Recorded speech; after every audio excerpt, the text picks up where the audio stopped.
Bob Van Kuren and Lily and others. We are back from exec session, and I'm pretty sure there's Dr. Brown and Mary and everyone. So we are back, and ready to take on the very important public portion of our meeting tonight. And okay, we're back, and just any modifications to the agenda, anything we're changing? No, I'm not. Sean, Dr. Brown, we're good. If not, we'll just keep moving forward and right into public comment period. And Sean, I believe perhaps we have folks that would like to speak to us tonight. If you could introduce. Yes, folks who would like to speak, again, please feel free to use the raise hand feature. You can use the chat feature. Some folks may have contacted Trisha ahead of time. So Trisha, I don't know if anyone has contacted you ahead of time to participate in the public comment period. Hi, Sean. I do have someone that emailed me, but I don't see their name on the in the participants. So I don't know. So again, thank you, Trisha. Appreciate it. So again, if someone would like to participate, please use the raise hand feature, the public chat. I'll remind folks that you can always use or contact the board clerk ahead of time. You can email board members. You can always use the Let's Talk portal on the Ithaca City School District website as well.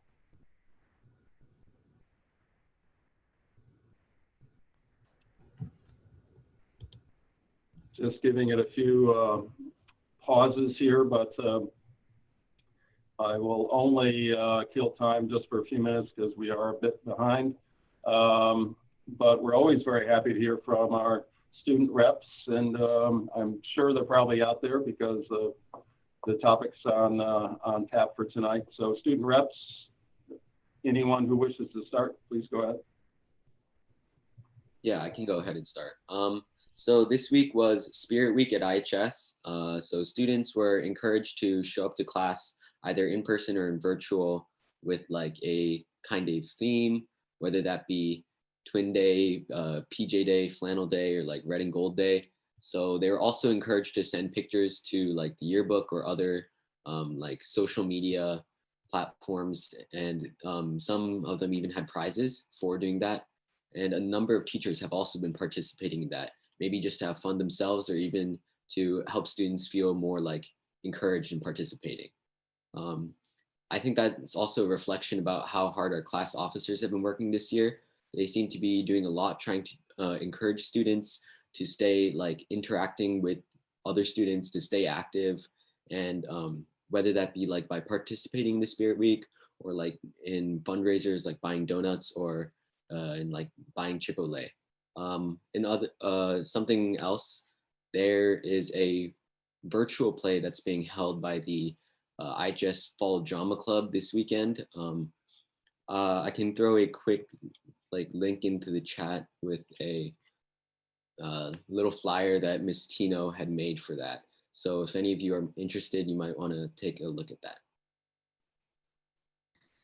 This week, we also attended our first school level committee meetings. So those include attendance meetings, engagement and grading policy. So both committees are comprised of a large number of staff and students, and we're really happy to be able to contribute and report on these committees. We also think that it's really nice that students are getting so involved in such major decisions and school-wide policy. So yeah, we plan on continuing to go to these meetings in the future. Yeah, so on our activities with the student body, we are continuing to work with the IHS administration, the staff, and the students in the previously mentioned committee meetings. We plan on investigating what technology is useful in the classroom and working with students and staff to come up with solutions. We also posted a short survey on our Instagram account asking what their biggest challenge right now is with school.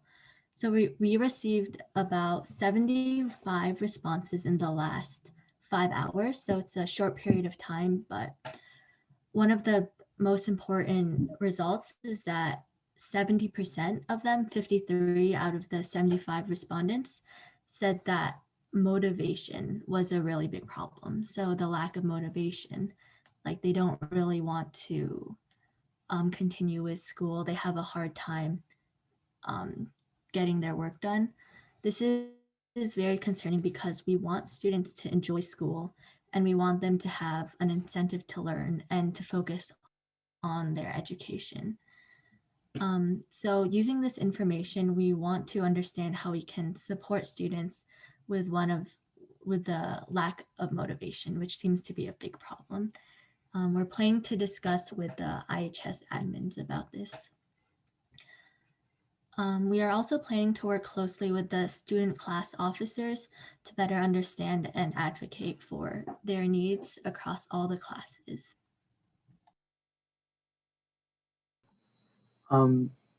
Technology, again, remains a big issue for students and teachers, and everyone is still trying to figure things out. So along with the question about what students are having a hard time with, we also asked students if they are seeing any new technology in the classroom. And as it turns out, most students haven't. Even though we've heard a lot of things about like spending on new equipment and things like that. So there's a lot of confusion about that. Although I do see that there will be an update on tech later in the meeting. So we definitely look forward to hearing that and asking questions and discussing there. And along with the point about motivation, the things like technology plays a big part of that, about the lack of motivation for students when it becomes hard to deal with either defunct technology or just a lack of engagement due to the unfamiliarity and sometimes even volatility of the online classroom. But policy surrounding that is also being worked on in the school level committees, and we are gathering information about that so we can present stuff about that as well. Thank you, Adam, Emma, Grace, and Alexander. Indeed, Adam, we do look forward to that technology update from Zach and his team, and hopefully we'll have an opportunity to do a deeper dive into the people who actually know what we're trying to do. Any other board responses right now? I actually have a follow-up question about the motivation question. Is the motivation issue for kids that are doing remote learning or in person? And is it worse on days when, even if it's kind of in the hybrid model, is it on the days when they're not in school, or is it the days that you're kind of working from home? Yeah, so since this was a short survey, we don't have all the specifics, but we can include your questions in another survey we can do to get more specific information.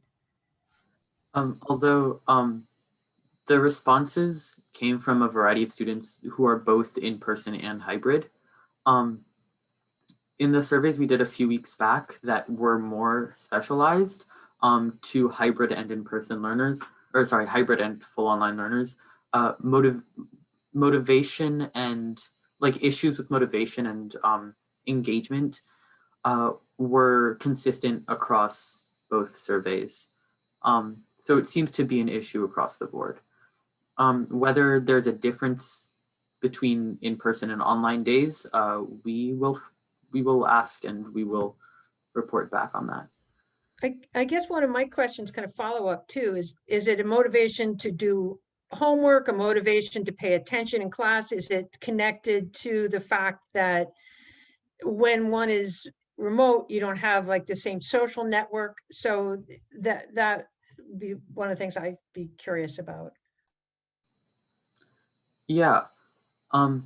So I think it's kind of all encompassing. We got a variety of like open-ended responses as well that range from paying attention in class is super difficult because a lot of people are keeping their cameras off and there's technology malfunctions and it's hard to stay focused. And then there are a lot of people who are also saying doing everything on the computer makes it really hard to go back and do my homework later and things like that. So it kind of affects everything. Having served, or I continue to serve on a number of committees at Ithaca College, having participated and watched Dr. Brown's excellent keynote for the National Alliance of Black School Educators, but also participating in some of the workshops as well. And this is great research which supports what our students are telling us. There is collective burnout at almost every level of education that I'm a part of. And we just had a conversation at Ithaca College about staff burnout as well. And so I think part of it is the time period that we find ourselves in, the fact that we haven't been able to see many of us, our families or extended families, that we're being asked to stay in our homes for an extended period of time, given where we find ourselves. So I think I'm saying this to further add support to what our students are telling us, that we are in a time of significant exhaustion. And we have to be cognizant of that for our students and try to provide as much care as we can for everyone's mental well-being as possible. And so it's adults and students. I think that everyone's experiencing this. So thank you for reminding us of the work that we have to do. It's a very human response, Sean. Right, we're truly not really meant to live this way. But anyway, we won't get into that now. But other board members. I would just like to add my comments to everything that's been said here, to our student reps, to our board members who are parents educating kids at home, and to our teachers who are trying to work through this.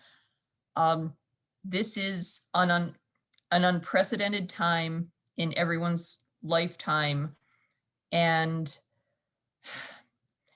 no one in the country is dealing with it well. You know, those of us who are getting those education emails, you know, students across the country are failing courses.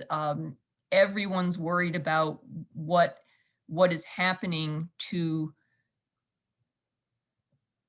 kids who are being raised going through this, and you know, we didn't ask for it and we don't have any answers. It is a time to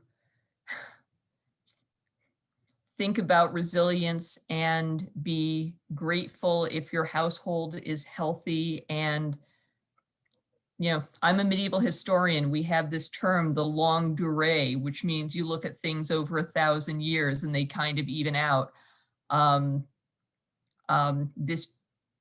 It is something that we have to make the best of. I am very appreciative of your activism in trying to make things as good as possible for yourselves and your classmates. And we are trying to do our best to support you. And we hear what you're saying, and we care so much about you, and we appreciate what you're doing. Thanks, Pat. So we're supposed to go back to the historical piece that the Black Plague led to the Renaissance. Is that that's where we're going, Pat, now? So okay. So no, the Renaissance is overrated, and the Middle Ages were unfairly denigrated. But you know, that's a conversation for another. Other responses before we can get into other things. Any other board members right now? Yeah, I echo what all my board members have said thus far. I would also add that I'm looking forward to the presentation on grading, because I think as we think about the lack of motivation, how that impacts students' grades is huge. As I think about my own work performance and work ethic when I'm sitting at my computer for 10 hours a day, feeling motivated is very hard when we're asking our students to, especially our students that are at home, to find a separation between work and home. So being in your bed, your couch being right there. I can tell you, I do 2 dishes, sit down, 5, read a few emails, watch a little reality TV, come back to my computer. This is live, and I probably shouldn't be saying this, but I can completely relate to feeling unmotivated and unengaged in regards to the task that is in front of me because I am working from home. So just wanting to display some compassion, as well as hoping that, I see that our principals, our IHS principals are on the call, and we're going to hear a presentation about grading, and hoping that we'll see some connection and synergy between the feedback from our students and the ways in which our educators are thinking about grading. Great segue, Nicole. Anyone else before we can get to those conversations? If not, if we can just, thanks everyone, but if we can just jump to the consent agenda. It's not real long, but it is there, and we do need to have a motion and a second and address any questions, if we could. I move the consent agenda. Thank you, Pat. Second. Second by Chris. Anything that we need to highlight? Any questions? If I'm not mistaken, there's a pretty significant, not significant, massive, but about our Head Start program. If anyone on the admin team would speak to this, that'd be great, I think, for the community as well to hear. Hi folks, good evening. Good to see you all. The Head Start documents that you see are attached there for item 6.1. It's really a contract that we typically look at either in the full board meeting. We've looked at it in finance before as well. And it is the agreement between us and Tompkins County Action that ensures we run a cohesive Head Start program and provide instruction for 4-year-olds here in our school district as part of our collective early childhood program. We have a really unique program, as you may know, and provide a relatively cohesive program with various funding streams. So universal pre-K comes from the state, Head Start comes from the federal government, but Tompkins County Action, or TC Action, is essentially the funding arm, right, from the federal government. And then also preschool special education, and then also the general fund, ICSD taxpayers. So this is you've probably seen something very similar to this before. It talks about our curriculum, our learning standards, our goals, etc. And Michelle and I go way back from the days when I used to support the pre-K program. So we've been in communication about this. And I'm happy to take any questions that you all may have. Thanks, Lily. Any other questions? Not hearing any. Move seconded. Tricia, we will gladly vote on the consent agenda right now. If you call the roll. Okay. Rob Ainsley, Yes. Erin Croyle, Yes. Sean Eversley Bradwell, Yes. Eldred Harris, Nicole Lefebvre, Yes. Moira Lang, Chris Malcolm, Yes. Ann Reichland, Yes. and Patricia Wasley. Yes. Excellent. Thanks, Tricia. Thanks, everyone. And Dr. Brown, you're up. Yeah, thank you for the opportunity, Mr. Ainsley. And I too am looking forward to the presentations. And I have 2 quick items before we get there. First, a special thank you to our friends at Cornell University, Martha Pollard, Joe Molina particularly. I was just informed this past week that they wish to continue their voluntary contribution to our school district. As folks know, Cornell has committed to $500,000 per year for the next 5 years. And where I'm from, whenever someone gives you something and when they don't have to, you say thank you. So I wish to share my gratitude to our friends and partners at Cornell University for their support and love for the young people in this school community. So thank you. And quickly, there's a special person on the line, Kai Henderson. If you can just turn on your camera because I want to see you. Whenever we have an aspiring educator on the line, I want to make sure we note that. As folks know, we have the Aspiring Educators Program, where we've identified young people who are part of a cohort. We had a cohort last year, and we have a cohort this year. Young people who are seeking to be an educator in Ithaca City School District, I must add, in the near future. And they are going through a significant program. And Corey Mitchell will speak more about this in the upcoming presentation, I'm sure. But Kai has been receiving some mentoring. He's been shadowing us. He's been learning all there is to know about a lot of it, about what it is to be an educator. And Kai, we just want to say welcome. And for folks who wish to learn more about the Aspiring Educator Program, you can go to the IPEI website and click on Superintendent Fund, and you will learn more about the program that we started 2 years ago now. And thanks to the board members on the call who have been very supportive of our program in so many ways, particularly you, Mr. Ainsley, as this program is growing and getting better each and every day. So Kai, I told you I wasn't going to ask you to say anything, but I did want you to show your face today. And I did ask you to turn on your camera. And I can't see you, but I'm sure. Oh yeah, you're in full effect tonight. Good to see you, friend. And thanks for joining us. And as part of being an educator, particularly at the level I'm at, you got to stay on for the entire meeting too. Just joking. And with that, I'm going to turn it over to Ms. Talcott to introduce our friends from Ithaca High School. Great, thank you, everyone. All right, this evening we have some very special guests from Ithaca High School, educators. I believe we have some students as well, so we're really looking forward to hearing from them regarding grading and the work that's been done and the work that is ahead. Mr. Trumbull, I believe it is all you.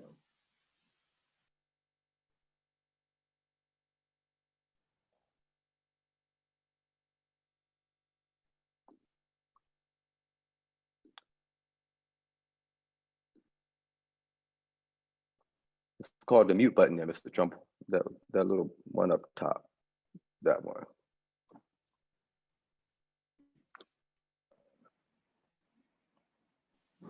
You got it now, Jay. I'm good? You're good. Thank you very much. Good evening and thank you for having us, everyone. As always, the Ithaca High School is looking to be reflective and grow in its practice of supporting all our students. To that end, we've created 3 rather large committees empowering the diverse perspectives of all our constituents. We have committees on substitute teachers in the new world of online and in-person and the complicatedness that goes along with that. We have an attendance committee, focusing on attendance and engagement that's co-chaired by Mr. Mitchell and Ms. Grover. I should say that Ms. Hardesty is our chair of our substitute teacher committee.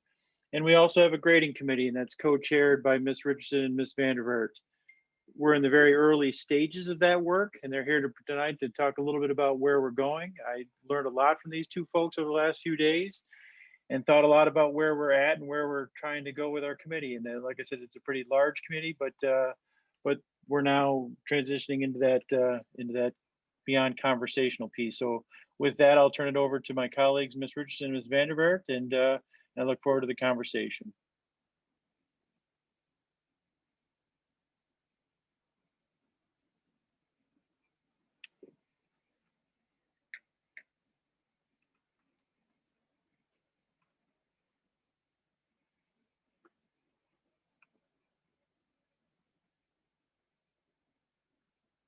I think I'm muted. Now I'm unmuted. Sorry about that. Good evening. Lynn Vanderwert here. I'm the evaluation officer in Ithaca, a district administrator, and I'm just thrilled and honored to partner with Jackie Richardson and the IHS teachers, students, caregivers, and broader community members that are engaged in this grading committee with us to work for real change in how students experience grading in our schools. And tonight we're going to focus on 3 critical aspects of the design and focus for the work ahead of this committee. So I look forward to sharing with you.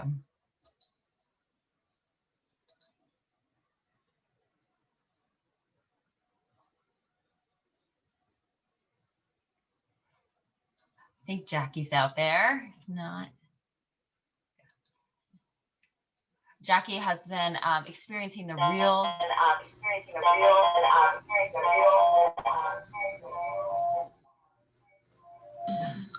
Jackie's having a few technical difficulties. We'll be back. I'll just continue on, and Jackie, hop on in if you get back in.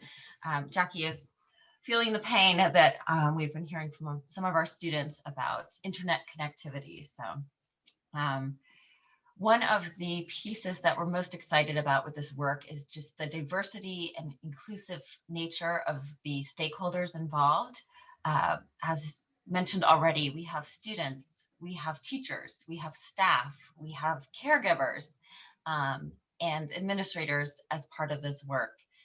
And we're really focused on hearing voices from these diverse stakeholders and really building trust in that this is going to be a commitment to building a system that is co-designed by the members of this group and really informed by the experiences that students, teachers, caregivers bring to the table and how they have experienced grades and how grades have impacted them personally.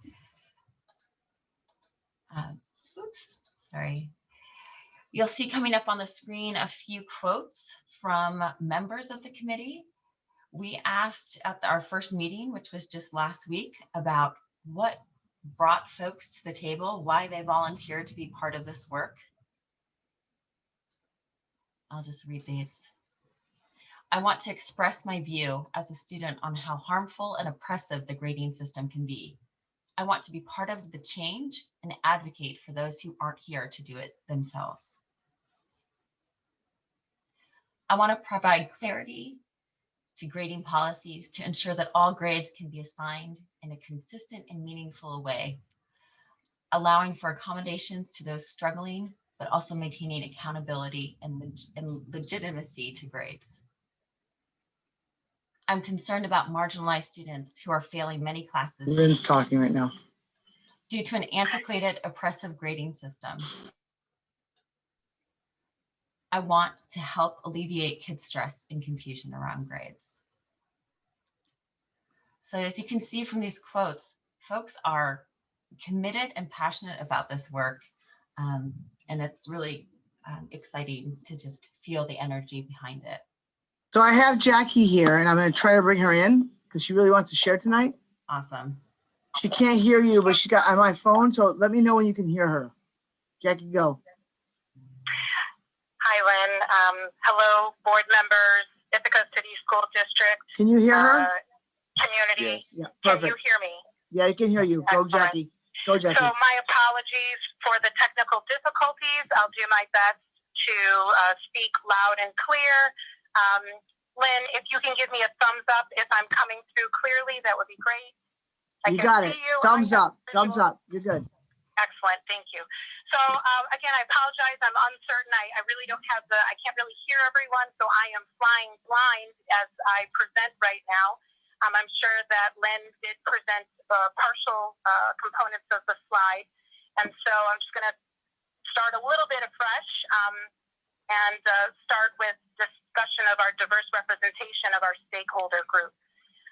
We have students from diverse backgrounds, experiences, and grade levels, along with teachers, staff, caregivers, community members, as well as district and building administrators.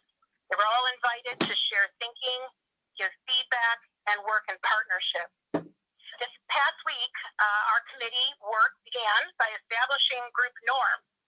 These norms were created to support and encourage unfiltered, clear communication and to ensure a safe environment for doing so without fear of retaliation and punitive judgments, which might harm the innovative thinking that is necessary for this work. Our committee agreed by establishing these norms that all representative ideas and voices could be heard, understood, and valued in every facet of this process and of the processes. In other words, all of our stakeholders and their contributions have a welcomed seat at the table. This part of the process cannot be underestimated, as we as a school community recognize that we really must work to regain and build trust where we have lost it or where it never existed to begin with. These statements that you are seeing on your screen came from our stakeholders when asked to share their why. In other words, what called them to this work and why? Why is it important to them? What value and what would they like to see change and shift? So with that, I'm going to turn it back over to Lynn. Thanks, Jackie. Stay right there, I got you.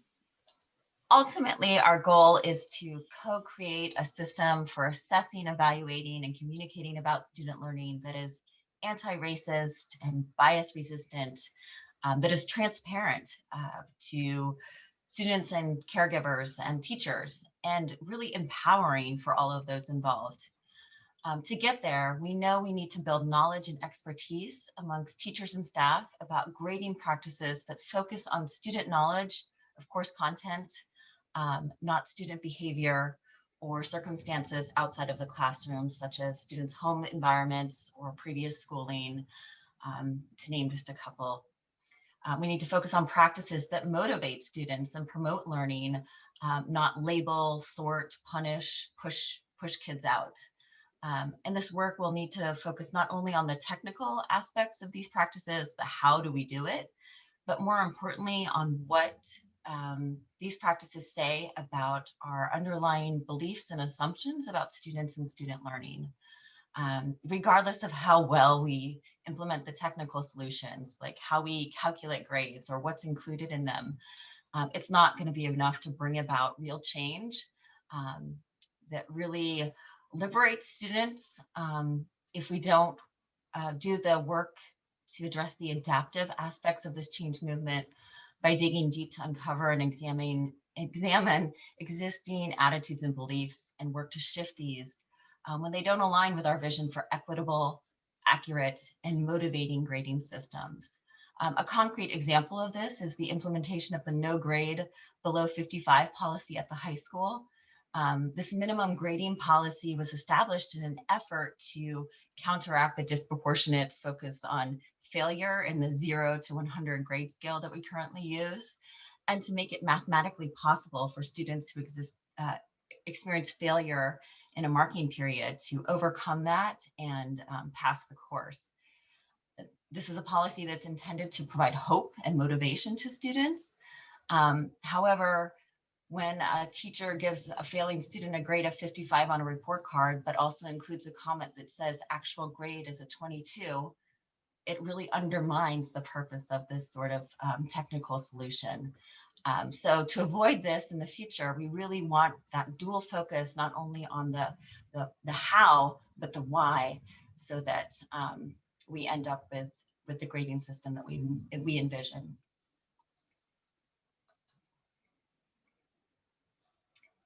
Jackie, do you want to speak to our process?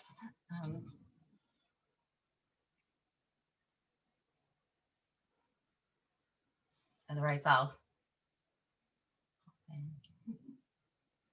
Hold on, I'm muted. Try again now. What are the essential takeaways? Okay. One of the essential takeaways from the first meeting was the importance of lived experience, feedback, and the importance that it holds in developing our solutions. And that both of those, right, the feedback and the research and data must equally be valued. That the lived experience must be equally valued to research and data. So just to reemphasize that, one should not preclude the other, and that hearing the feedback from our students, caregivers, and community should inform all of the decisions and solutions. The work ahead is so significant. And together with our stakeholders, we recognize that while this work is very urgent, we cannot yield to external pressure to rush this process. there is too much at stake. And simultaneously, the committee recognizes there is an immediate need, a more immediate need to adjust grading practices with consideration to the disruptiveness of COVID-19. There are both short-term and long-term recommendations and solutions that will be determined by the committee's work. And with that, I would like to invite Dawn Thurman, who is the department leader of special education at Ithaca High School, and Autumn Niver, to share, who is a student at Ithaca High School, to share their voice as representatives, stakeholders of the committee. Ms. Thurman, are you there? Can you hear us? Yep. Dawn's here. Yep. Great. Okay. So thank you guys for having me to kind of share my thoughts on the grading, why I joined tonight. So I joined the grading committee because I feel that revamping our grading system is long overdue. I feel like what is happening in our country right now with the pandemic is kind of exacerbating the underlying issues that our schools have right now. My hope is that we can have open and honest dialogue with interested community members, which I'm really excited that we have such a variety of people on this committee to be able to talk about the different experiences that everyone is having. So my hope is that we can have those conversations, no matter how hard they are, and be honest with each other to come to hopefully creating a system that's going to be better for our students in terms of grading. We need to be able to address the shifting needs of our students as they are happening. And we've been presented with an opportunity through the district to re-examine and to rethink and to revamp how we look at and how our students experience grading at school. I think that our grading system, I guess, works well for a certain population of kids, right? Like our kids that know how to jump through certain hoops, and that part of school is easy for them. But we have a lot of students that just doesn't work for, and we're not meeting their needs.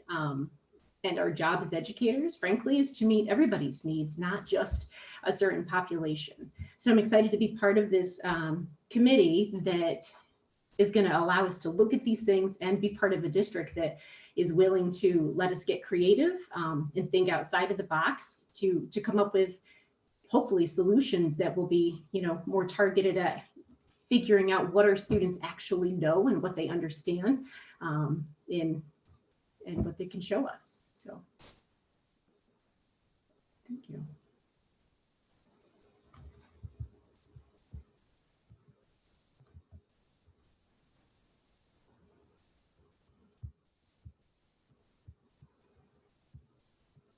And Autumn Niver, are you there?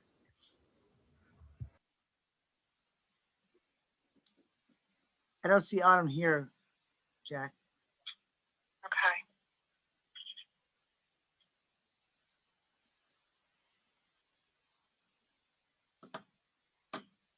Autumn, are you there? She was having Are some you? difficulty.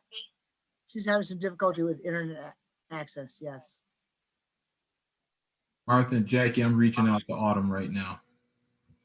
Thanks, Corey.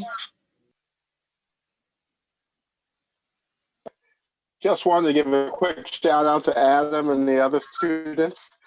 This is what happens to adults as well. This is happening all over the world right now with people who have much more powerful systems and connections than we do. So I think this we suck speaks it up. volumes. We keep trying. Volumes, Eldred. Exactly, speaks volumes to exactly what we're talking about. Right? We're talking about the fact that I'm sitting here with I lost my internet tonight, and I luckily have a work phone that has a hotspot, and I'm on that. So Jackie's here, and I've called Jackie from my work phone to get her bring into this meeting. So it's exactly what we're talking about, is the connectivity.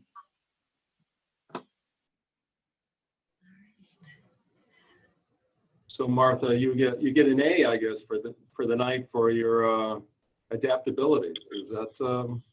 I mean, right? We're in while we're waiting. Bob, I'm not looking for an A. I'm looking for A for all. Right. Being connected. But to that point, and Nicole, I mean, as we wait for others, Nicole, I know you have questions and would like to comment. Yeah, I'm not sure if the presentation is over, and I know ongoing work, and I appreciate the theoretical approach.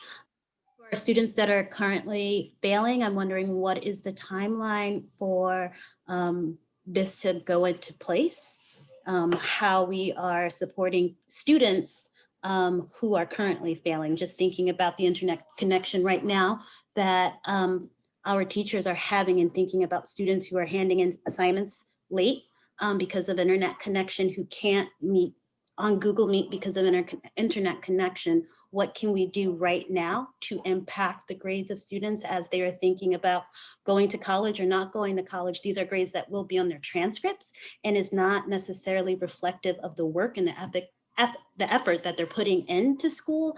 So I'm just wondering what the committee is doing in the present to support students. I just add, in addition to what Nicole was saying about that, the technical issues we heard earlier on a call, those of us who were on that call, from someone who was lamenting the fact that a teacher had given the children a difficult assignment to deal with emotionally. That was a historical perspective that maybe did not take into account the fact that they have current actual trauma around these issues that you're trying to work through. And it was a powerful moment because we realized, I think Dr. Brown said it best, hell, it could have been the reverse. Somebody could have asked a child to speak about something contemporaneous, and they could not have done it because they have a family member and some anniversary just came up, some traumatic event in the historical past. So we're in a bit of a bind. We're damned if we teach, damned if we don't. But either way, it affects children's ability to participate significantly. So in addition to the technical issues, what do we do about kids who are just, they don't have the capacity, just don't have the capacity to deal with the crap we're putting in front of them, even if it's important. Yeah. So I'll start by responding, Nicole. Thank you so much for the question. And that came up in our first meeting about this immediate need to respond to what kids are experiencing now and in the light of pandemic teaching versus kind of the longer term theoretical work and framework work to change practices and a system as a whole. Our next meeting tomorrow is going to be focused exactly on what you asked. What are the things we can do immediately this year? So working within stakeholder groups and then sharing across about what are the most immediate and concerning things facing students, facing caregivers, facing teachers about grades at this moment in the pandemic, and then what are those potential solutions. At the last meeting, some students spoke to the choice that was given last spring around pass-fail versus graded letter grades, so revisiting things like that. But that's going to be the focus of our work tomorrow, and so we'll have more to share. Can I ask one follow-up question? Has there been any discussion around suspending like late? I'm hoping that you all can hear me again through Martha's phone. Len, can you give me a thumbs up if you can hear me? Gotcha. We can hear you. Great. So just to reiterate what Len had just said and what I was able to piece together of the commentary, the concern, the comments after the presentation, as Len just said, we are working right now in our next meeting tomorrow to address the more immediate concerns that COVID has revealed to us as a school and adjust the grading practices, because we recognize that they are causing harm to students and their grades. And so we are going to have conversation and move forward with making some more immediate decisions. And we also recognize that there are long-term solutions and that those solutions are equally important and are not going to be tabled, and that we will continue to work on them. But right now we have to address the more immediate concerns that COVID has presented us. I hope that responded to your concern, Ms. LaFave. Yeah, I appreciate what you and Lynn shared, and understand that you all are working through it. I just know that students are just literally struggling. And I think when we're talking about inequity, that there's a tendency to glorify a problem and to spend so many meetings talking, and there's not real deliverables or actions that are taking place to address the issues. Like, I feel bad every time we have public comment and we have to tell our students, we hear you, we understand you, we thank you. They want solutions. So I just want to know that that is coming, and that there won't be just meetings to talk about how bad it is, and that students know that there is a finish line and we're approaching it soon, because students need relief. Just thinking about the issues that you just had just now with your internet connection, all of us were so forgiving, and as adults we are forgiving, but it seems that that same forgiveness isn't necessarily extended to students in terms of when they're having issues and they see the immediate impact on Canvas with their grades. My daughter sees the immediate impacts when she hands in an assignment 1 hour late, that she automatically has 10 points off, even though I'm on email, she's on email, we have a ton of electronics, and just thinking about the long-term impacts in terms of people that are in rural areas who don't have access. So yes, I understand that those things are coming. I just want to know students have some relief that's coming soon.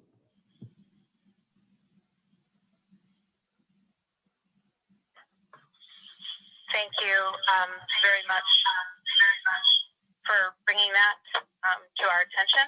And it is not falling on deaf ears at all. And as you just mentioned, I'm going through it right now. My kids are going through it, who are also in school in Ithaca City School District. We have connectivity issues. We are one of those rural families. And this is a large concern that many of us are facing in this district. And it does not matter whether you are in town, in the city, or if you are in one of the more outlying areas. It is an issue that is one of the most pressing issues.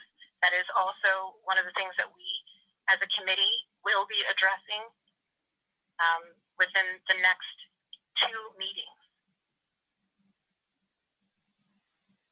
Folks, I'd like to follow up on what Nicole just said. One, having the privilege of living with someone who's a director of admission and realizing that Ithaca College went test optional probably 6 years ago, with the understanding that that was not an accurate reflection of one's academic abilities. And here we find ourselves again in the same situation where students are being penalized for things that are beyond their control. And so greatly understand that things take time. One, I'm wondering about what is the buy-in from all faculty, because it'd be one thing, as we know, to write a policy, but if it doesn't make it into practice, then it doesn't matter what the stated policy is.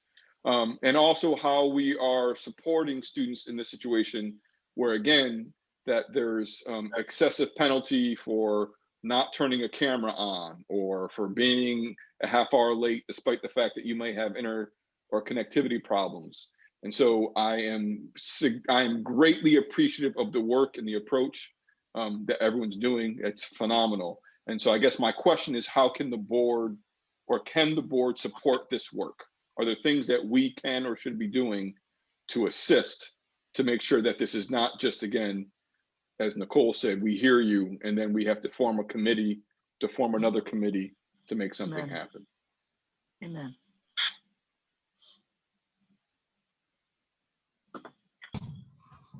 So one piece that we are emphasizing, especially with our teacher and staff member, sorry. Maybe it was that Eldred, we can't hear you.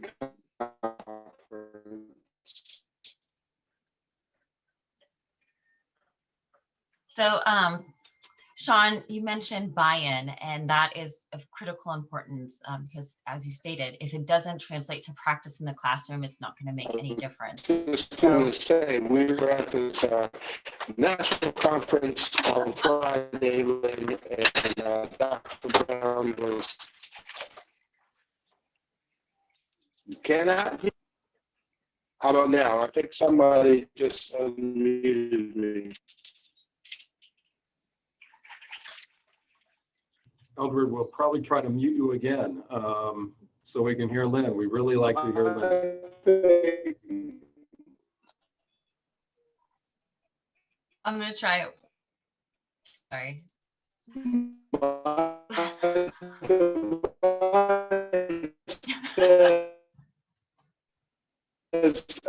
I don't know what's going on. I think it pretty much speaks to the whole problem we're having tonight. Eldred, how about you hold your idea and we can have Lynn respond. Reversed. Now it says I'm unmuted. Can you hear me? Sean, I wasn't sure Eldred's rhetorical questions could get any longer, but I think we've broken a record. So, right, Nicole? We good? And Lynn, Tricia, if I could ask you just to mute Eldred's, can you just mute him for a bit so he can get fixed up, and then we can hear Lynn. Tricia, please. I'll try to talk fast.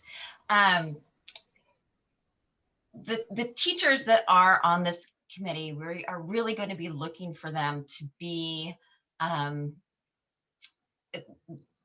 the leaders amongst their colleagues in speaking to the decisions and the recommendations that come out of this committee and the thinking and debate that went into it, and with a willingness to stand behind them, right? If the teachers that are part of this committee are not able to stand up and say, this is what we're recommending we do and here's why, we're not going to get anywhere. So I think making that really clear from the beginning, we talked about that in our first meeting, we'll continue to, and creating opportunities, especially for our teachers that are involved, to reflect and say, wait a second, I can't stand behind that. That's where we're at now. I just Appreciate had it. Thanks, Lynn. a couple of questions. First of all, thank you for taking this issue on, because the issue of grading, I think, is really important. And one of the questions that comes to my mind is just the fundamental one is what is the function? What's the purpose behind them? You know, what is one trying to accomplish with them? But in a more immediate question I have is the addendum, the code of conduct that we voted on, gosh, about 6 weeks or so ago, had some things kind of related a little bit to grading in a general kind of way. And I'm wondering if that's useful, or if you're finding that framework that was laid out in that at all useful in relationship to the issue of the grading, kind of the grading conversation in the immediate term.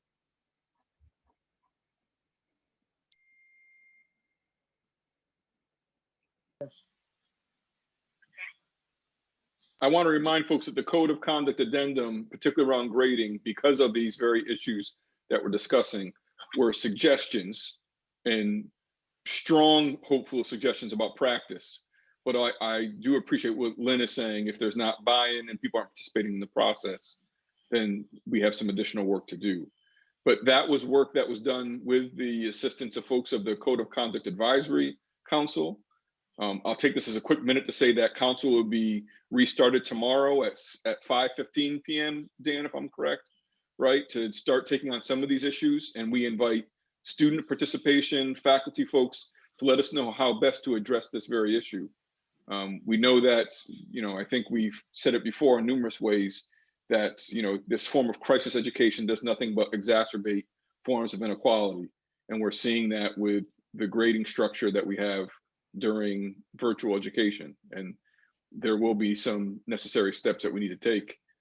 So, Ann, I thank you for your question. I don't know if anyone else has a response to that from the high school.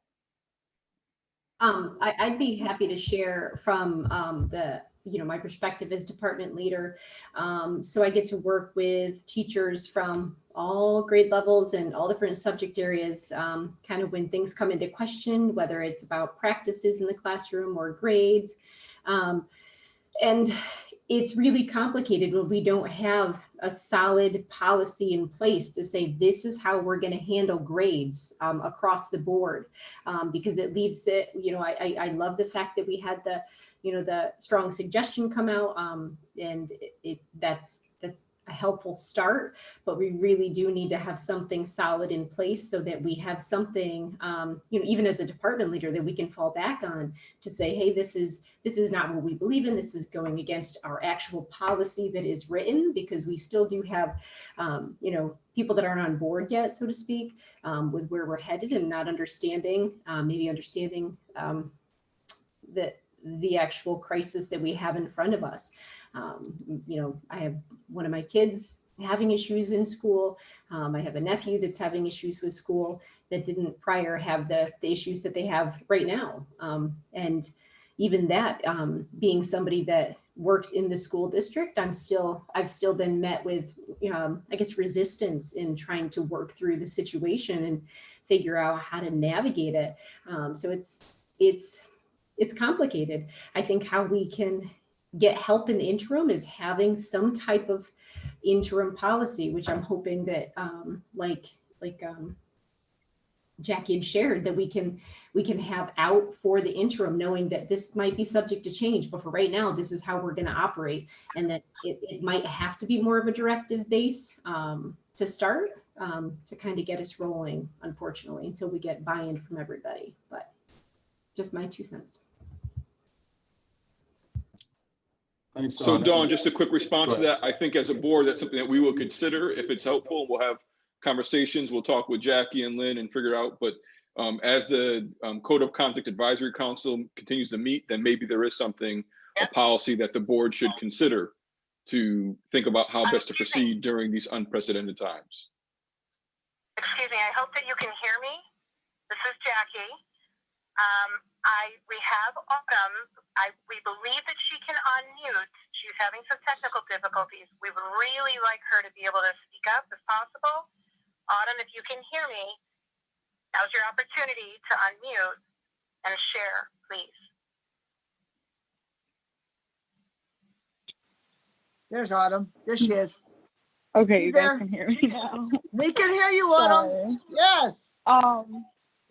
Hi, I'm Autumn. I'm having technical difficulties, so I'm sorry if my phone goes wacky. But I guess I don't know how to start this. I guess I joined like the grading committee because I guess it's a very important part that plays into like our daily life in high school, and I feel like our social and emotional well-being in high school as well. And I feel like there needs to be so much change, and it's like really harmful and oppressive, as like all of you have said already. And I just I wanted to be able to put my voice in because I feel like I'm a very good advocate for people. And I like to speak my mind because I really don't care who you are. I'm just going to speak it anyways. And so I just hope I know at the end of this, we are going to have something figured out with grading. My whole viewpoint on grading at the moment is I think numerical grades are the most unusable reference to how we are doing in school at all. Like, I don't think one grade for a class that's going on for 10 weeks or even for like a marking period, like a 5-week grade, is telling you my work ethic in school or my what resources I have to be doing this, or like, as they were saying before, like my internet issues, or it's not speaking the correct way that it should be. I feel like if we went of a more, not holistic approach, but a more mixed method approach with some type of reflections, evaluations, or I don't know, conferences, any type of stuff like that. Like, I feel like it'd be so much better for us because grades are not helping me understand what I'm doing wrong. Like a 3-sentence comment on my report card is not getting me anywhere in life. Like, and as they were saying, like, yeah, the pandemic has definitely brought everything down, and it's definitely a hard part for a lot of people of color, because a lot of people of color definitely live in low income housing. They're stuck in all of these like hard times with technology, not understanding how to use Canvas. I can barely use Canvas right now. I still don't understand. And so there's just all of these other like factors that are playing into it that teachers don't think about when they're grading. And I just feel like overall grades have never reflected a person's character or a person's ability or a person's determination. And I feel like that like needs to change. And in this group, we're definitely going to end up changing it in some way or another. Like, we're not going to keep on this oppressive system. Like, that's just not working out. Yeah, that's my little speech. I guess if you guys have questions, I can answer them or anything like that.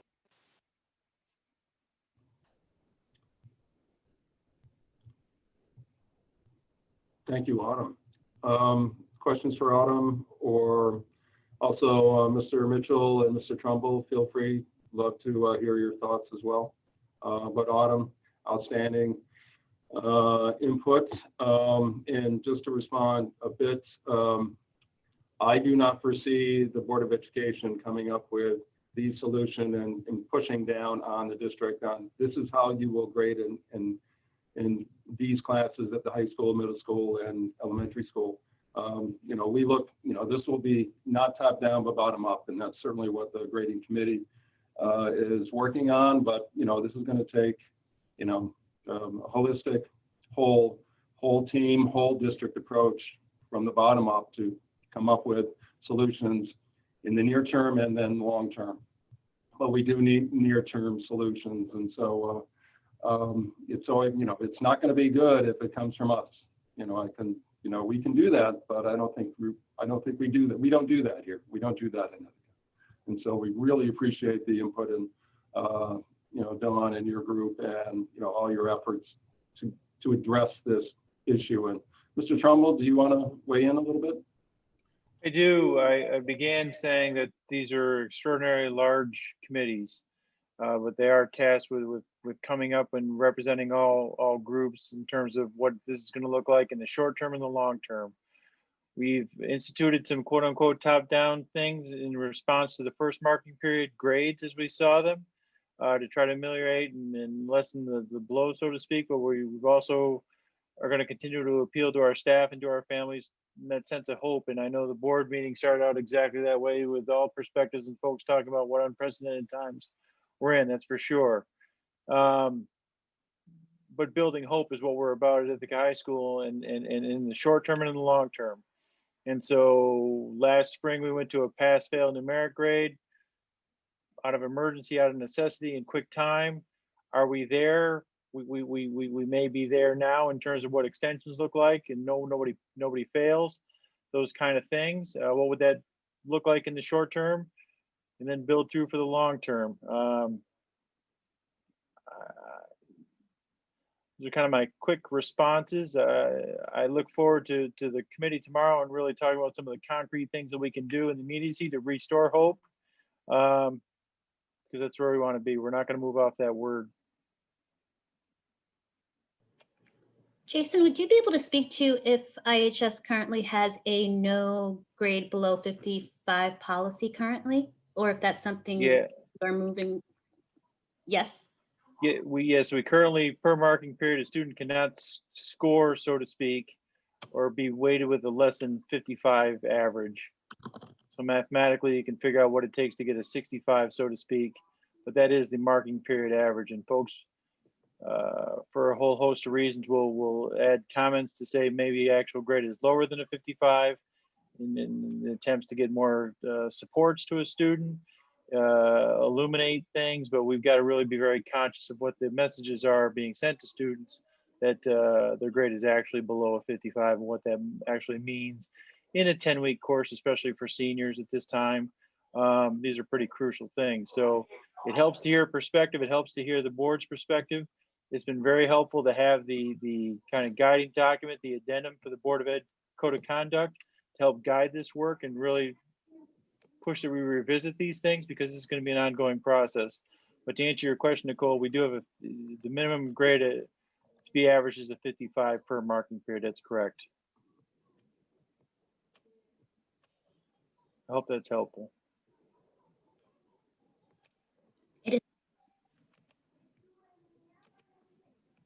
Mr. Trumbull, I'd like to jump in and share some perspective. Absolutely. Yes, thank you, Mr. Ainsley, for asking for feedback. Co-facilitating the attendance and engagement committee with Mary Grover and Margie Shaw. And I want to say I second and support all of the suggestions that my colleagues on the grading committee have put forth. What I want to say in terms of the attendance and engagement committee, what we're going to try to steer our committee towards is creating the ideal environment that would support our students being more strongly engaged with their courses. We're going to try to center this in relationship building and better connecting with kids, understanding their perspectives, their background, which is one of the key reasons why we have students and caregivers and our community partners on these committees, so that they can share that information with our teachers, which is represented. When we talk about the teachers, we pretty much have teachers representative of every department in the high school. We all have seen with some of our preliminary research that there is an intersection of the work for both committees, and we strongly feel that's going to be rooted in PD that we will need to provide for our staff to help support them get to the place where we're creating those environments where kids want to be there. They want to connect, they want to engage. Kids are telling us in different avenues that they want to be able to sometimes sit in a space with their teachers and not focus on academics right now. They want to just be able to better connect with their teachers. Those are some of the things that we're doing. As we continue the work with both committees, we'll be sure to keep everyone updated.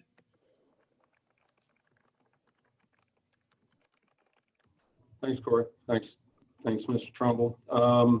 Other questions for the group? Lynn, Dawn, Autumn, other comments that you want to weigh in with?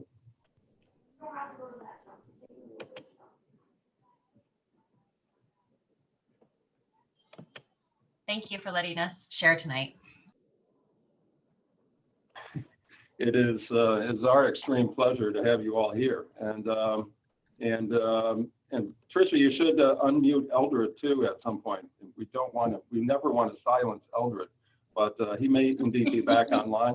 But again, you're seeing real life, real-time issues with trying to have 33 people in a meeting at one time, and it's problematic at some point.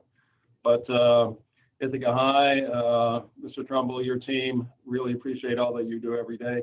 Got a couple more weeks. We're going to get to the end of the semester, and then keep working to come back better than ever after the new year. So a few more weeks, Mr. Trumbull, and really appreciate all that you do and your team, and Dawn and everyone. Really, we could keep talking, but we're going to talk about technology now. So I think we've had a pretty good primer on what Zach can talk about with us coming up right now. Right, Nicole? We're good? Okay. Thanks, everyone. Thank you. So Dr. Brown, in the technology update, we're ready. Yeah, go for it, Zach. I see you're on now. We'll jump right in. All right. Yeah, well, thanks for having me. It's kind of like it was the setup sort of show the world that we're in today. So usually, I've been with you all through this one-to-one initiative for the last, I don't know, 5 or 6 years. Usually we come to you and we talk about like this great big movement, all the new things. But today we're going to talk about sort of where we're at and sort of do a sort of state of our devices and take just real quick. I'm going to go through sort of what we're seeing, some of the things we're trying to do to mitigate any problems that are out there. And then really, I want to give some time here also to answer questions, and particularly from our students. I'm happy to answer those questions as much as we can. But I do want to be real clear here that what we're talking about today is sort of how do we operate in this digital world when we're never going to solve for perfect, right? So there's always variables that we can't control. And so it's sort of how do we set ourselves up for that? So what I'm going to do right now is take a moment and share my screen, sort of just go through a quick update.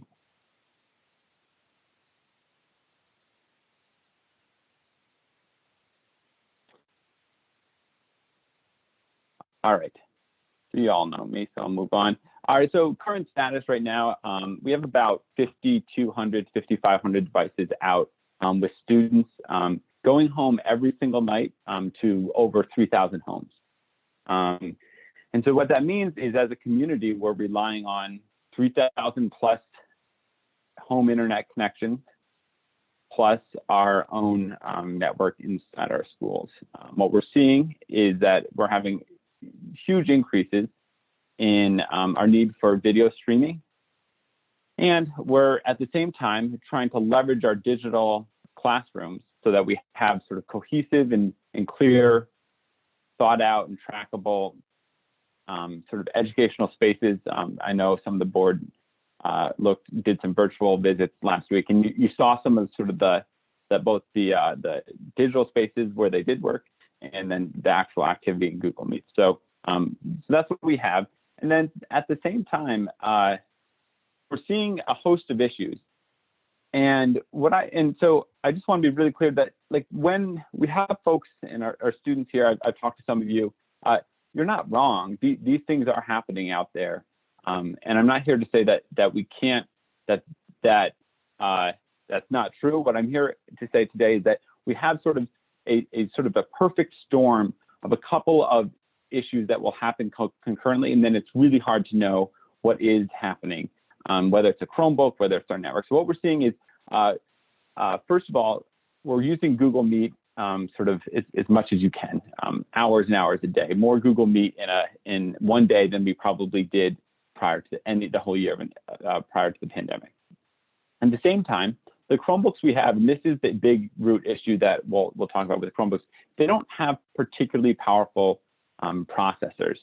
As part of our one-to-one initiative that we started back in 2014-15, I believe, when we brought these devices in, we brought in sort of devices for education, which are designed to run in a really light sort of mode to supplement the classroom curriculum. And the actual processors that we put in there are sort of, or that I don't actually put any processor in a computer. The processors in our Dell and Acer Chromebooks are designed to sort of run several tabs, and that's about what they're supposed to do. One of the challenges we face is we're very much used to a world with iPhones and Xboxes and smart TVs that have much more powerful sort of computing processors in them. And so when we look at sort of both those systems, the Chromebook's not going to be able to keep up at that same pace. So that's one of our side issues. We're also, and I think we saw this in full force tonight, regional broadband issues. We're seeing sort of two issues with that.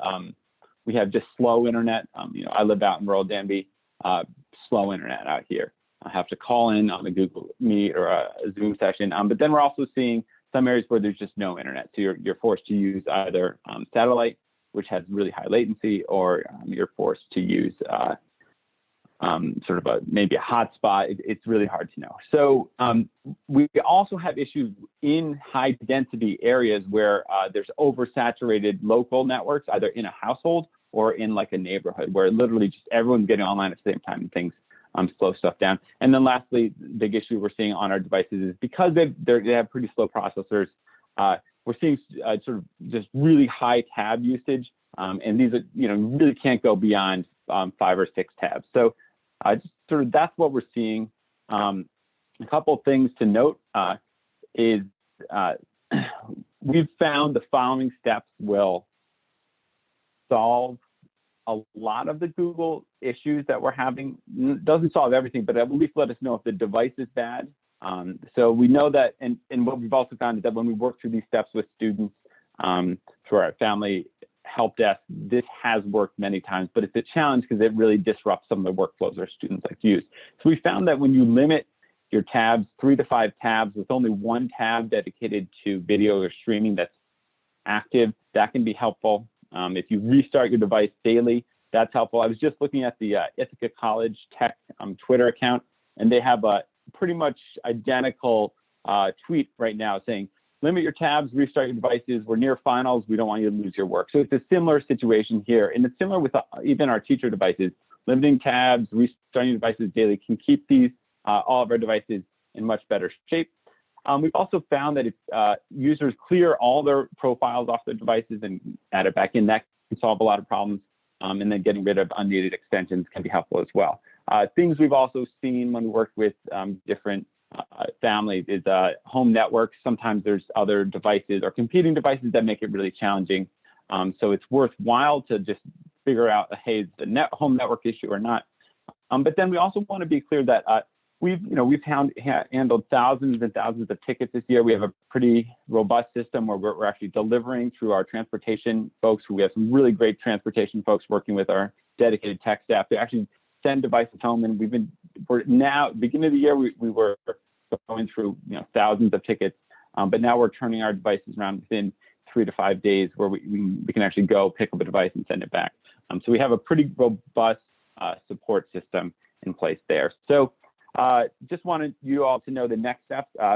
Starting this week at DeWitt Middle School, we have a sort of Chromebook tune-up week, set of sort of how-to videos and discussions that I'm leading with some of our techs that we're pushing out to students. We're asking for some feedback. Those sort of how-to little tips, different tools that can help you save your computer usage, and all of that's going out to students there this week. We anticipate that we're going to see some of that same information going out to students at Boynton, the high school, LICS, and some other schools shortly after that.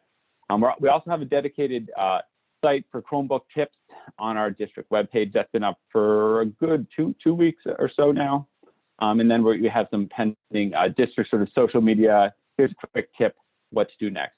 Another thing, and Dr. Brown was kind enough to invite me to meet with student council last week, but we talked also about the need for some further education with our staff on how to sort of navigate when there's issues in the class, and what are some of the sort of best practices that you can do in terms of lesson design to sort of design around potential issues, and then also like what advice can you give to students who are struggling. So example I'll give is we know that when you're running a video call, you're going to ask more of your computer's processor. So some simple advice for the instructional practice would be like having more dedicated time to like now and providing prompts where teachers would say things like, now is a great time to have your camera on and to have a discussion and talk about whatever the lesson prompt is, and then maybe pivoting a lesson saying, hey, now if you're struggling with bandwidth or issues, now is a great time to mute your camera and open more tabs where you want to do work and research. So there's a need on our side to continue education outreach there.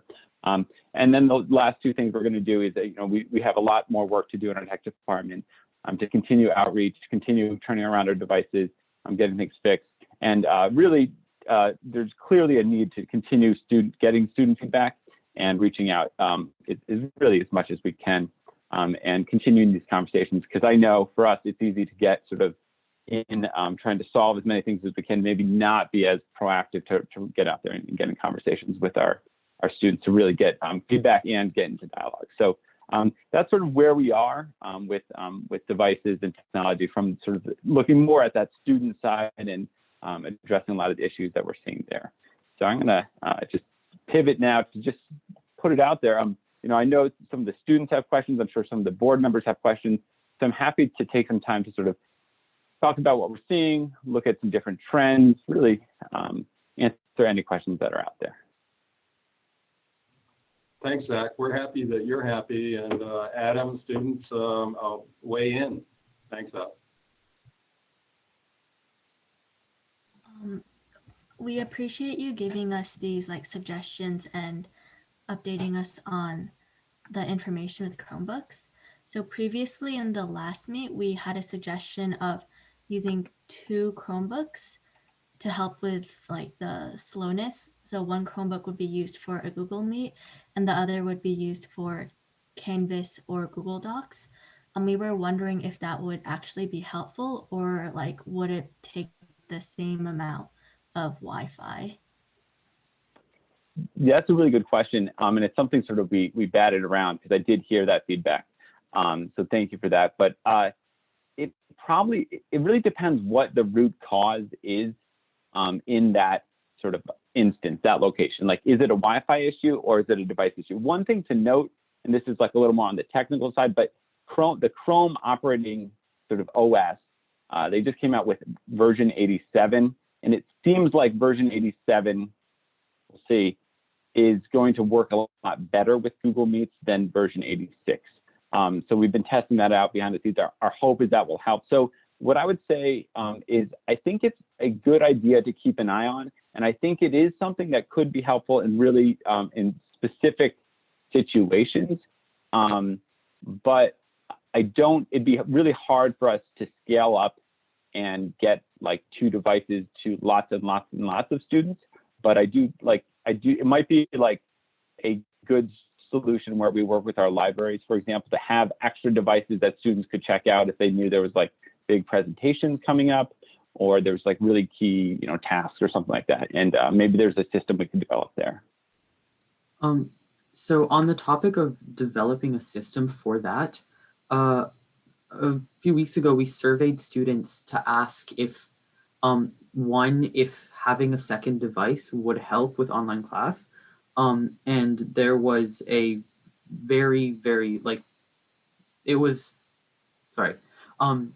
a resounding yes to that. And we then asked if people who use personal devices and don't really use their Chromebooks would be willing to return their Chromebooks so that a student who needs another device can use it. And over 80% of respondents out of nearly 100 said that yes, they would. I know myself, I use a personal device and I don't really touch my Chromebook.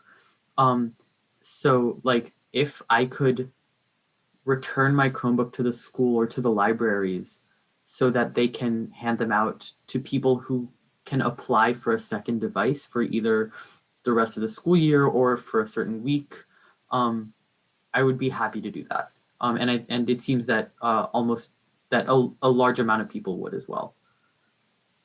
So I guess my question is that realistic?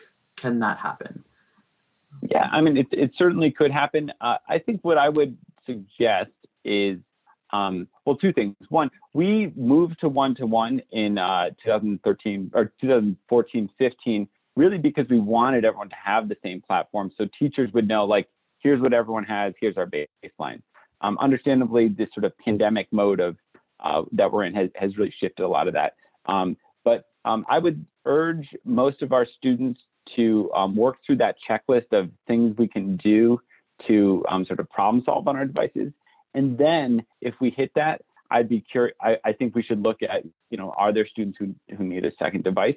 And then if we saw that there was a big demand, then we certainly would solicit, we could go out to our students and say, if there's anyone that wants to contribute back to loan to another student, that'd be great. But really good idea. And also I really appreciate your generosity and thoughtfulness that went into that. Awesome. Another question that we have is, so we know that broadband and Wi-Fi is a big issue for a lot of people, especially at home. So what is the tech department kind of doing right now to help people whose Wi-Fi at home isn't really able to sustain online learning for one or many people in the household? Yeah, so it's a real challenge because, we don't control those actual networks, right? One little thing we did, way back in April, I believe, was we set it some of the thresholds to join our networks. If you live in a close proximity to our buildings, you can just go ahead and join. It's super easy to join on the guest network now. That doesn't solve the rural issue, but those were one of our immediate things. I know so that can help some of our users. We also have a sort of a hotspot program where we're working. We identify folks who are, have a real high need for whatever area, and we work to try to find a hotspot to get to them however we can. And then I know we've also been in partnership with some of our folks folks at the Village and helping to sort of get internet support to people that need that. And then I believe we've even we have some home visits where folks in our district will go out and actually check. There's been a lot of our teachers and staff will literally go out and help people connect to their networks. Sometimes it's tricky to know what the actual issue is. Is it a internet coming in? Is it a local router issue? So we're definitely trying to problem solve as much as we can. Zach, if I could, to that point, our next agenda item is to help support a study about broadband access throughout Tompkins County. I'm appreciative that we're taking that step, but I'm also recognizing that one of the first committees that Dr. Brown served on outside of the school district was a rural broadband committee from the county. And I want to say 2011, Dr. Brown, if I'm not mistaken. And so in some regards, this is a decade-long issue that we have not paid enough attention to. And then we find ourselves in a crisis trying to sort of do a patchwork mode. So I'm hoping that we actually take some sincere steps, build some additional towers, even though I know that requires to be built on oftentimes private land, right? That there's a whole bunch of other issues that come up about that as well. I appreciate our hotspots. Yeah. Sorry, Zach, go ahead if you want to comment on that, no. Please. Oh, yeah, I mean, I just think the one thing that I can't stress this enough is that, when, and Martha pointed out earlier, when you have the privilege of having a lot of devices and technical tools, you can usually circumvent some of these problems, but we really have to be cognizant of the lack of broadband infrastructure in our society, really, in particularly our county, really impacts some of the folks who can least get around that, right? So if you're in a cell phone dead zone and you have limited broadband, it's like a double penalty. And the cost to overcome that through something like satellite or phones are really high. So I know, because I've been on some of these committees, is oftentimes there's an impulse to run broadband infrastructure in the highest density areas, but usually that's providing more access to the folks that already have high density access, instead of sort of really looking at the need areas. So there's a real challenge there when we start looking at rural broadband. Anyway, something I could talk a lot about, but no, Zach, I'm glad you're all getting on it. And it also, though, accentuates my own privilege, right? So I'm in the city of Ithaca. We've spent the highest amount we possibly can for Spectrum service. And there are multiple times in a day when our server crashes, right? My spouse is working from home. I'm working from home. We have a college student working from home. We have a 5-year-old who you cannot get off Netflix, right? So you start adding all this up, and I realized that we just don't have an infrastructure that was ready for this, no matter where you live, even while it's particularly accentuated in dead zones that you're saying. We also have a family who live in Moravia, and no matter what they do, they just can't get access, right? No matter what kind of money they have. So it's both a class economic issue without question and a geography issue. One of the things I do know is that we spent some time as a district talking a great deal about outsourcing some of our tech issues by using Onondaga County community BOCES, right? And I know they have got to be overwhelmed by the 100 or so school districts that are pulling on their resources. And maybe this is a question for Dr. Brown. Have we thought about what we may do to bring some of those tech services back in-house, even though it may cost the district more money, but we find ourselves in a situation where we've learned some lessons? Yes, Mr. Lynn and I, we have been navigating the challenges associated with the staffing issues this year in tech support. So yes, we have been thinking about what that would look like to bring some of that support back in-house and to recruit talented people to manage our work order system here locally. And Zach, you may want to add something here. You're in it every day. I get the updates and also see the number of work orders and the lag time sometimes, the amount of time it takes between a work order and someone coming to fix an issue. But you're in it all day, every day. Yeah, you know, that's one of our biggest challenges. And now, you know, we stood up a family help desk last spring that we are still working on today. Just did it between, okay, you take this, you take that. So we're definitely seeing, as we're 100% device deployment. You know, we have more devices deployed than we do have staff and students in many, like overall. So it takes a lot, and it takes a lot of flexibility. And now I think as we go forward, it's probably going to take some creative thinking about when, you know, like we're seeing that like work and school, it's not going to always fit in a tidy little box. So it's going to take some creative thinking and probably some new approaches to, you know, as sort of how we educate evolves with technology. So there's a lot to come. I mean, it's all exciting, but you know, it also comes with it a lot of challenges. And Zach, my last question, we're hearing from students about some of the difficulties with Chromebooks. So let's say the district was to change direction, say we no longer want Chromebooks or we want a better product. And say we put a rush on it as well. How long are we talking about, if we're being honest, between making those orders, between doing some research about do they comply with our system, and then to actually get them in the hands of students? What would you say would be the actual time frame if we're talking through all the logistics? Yeah, so if you just wanted to sort of upgrade the Chromebook model, right, to go to one that has a faster processor with more sort of local memory and sort of all those things to upgrade it, you're probably looking at 6 to 8 months. I mean, we're going to be putting in our orders for next year pretty soon for next year. When our schools closed in last March, I put in our Chromebook orders immediately because we already had some ideas, but I immediately thought, you know, I think we're going to have supply chain issues. So we put our orders in, and we got some of those devices in August, some of those devices in September, and then some of those devices last month. So, you know, you're looking at 6 to 8 months just to do that. And then, you know, probably you're looking at doubling to maybe 5 times the cost, or triple to 5 times the cost per device. Appreciate that, Zach. Thank you. I just have a couple questions. One, I just want to tie back this conversation to the earlier one about students' engagement and being able to connect in classes. And I think the fact that connectivity is an issue and devices are an issue, that I think it's just important to, I'd be curious to how teachers are factoring in the technological challenges when they're factoring in student participation. So that's one thing. And secondly, I think in terms of creative solutions, I think the students are on the right track in terms of canvassing students to say, well, are you actually using your Chromebook?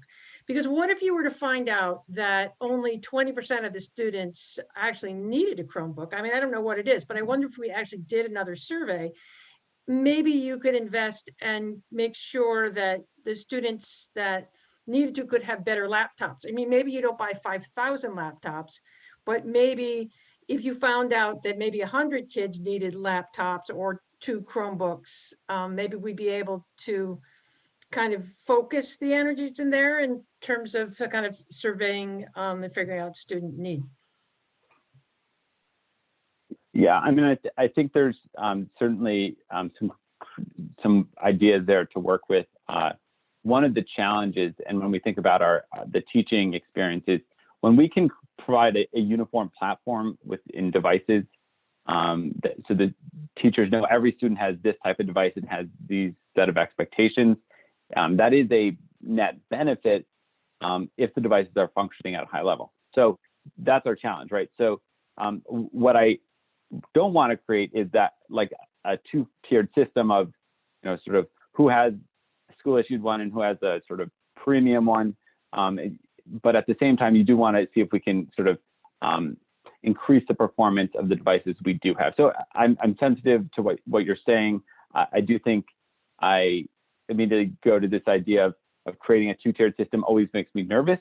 But I'm happy to talk to different stakeholders about this idea. Well, I would argue that we already have a two-tiered system, in the sense that there are many families that already have maybe multiple devices, or a Mac, or all kinds of things, where other families have just what the school is able to provide. So I guess my question is, if we knew which houses only had the Chromebook, could we invest in better laptops for those families that did not have access to laptops?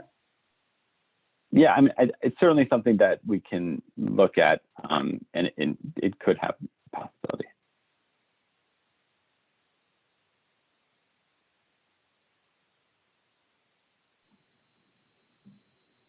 Another Adam, question, go ahead, sure. another question that I and a lot of other students have is about what new technology is being put into the system right now. Over the past months, we've heard a lot about investment in new technology for the classroom. But we surveyed students today about are they seeing new tech in the classrooms, and most people said no, and if any, it was the OWL swivel cameras.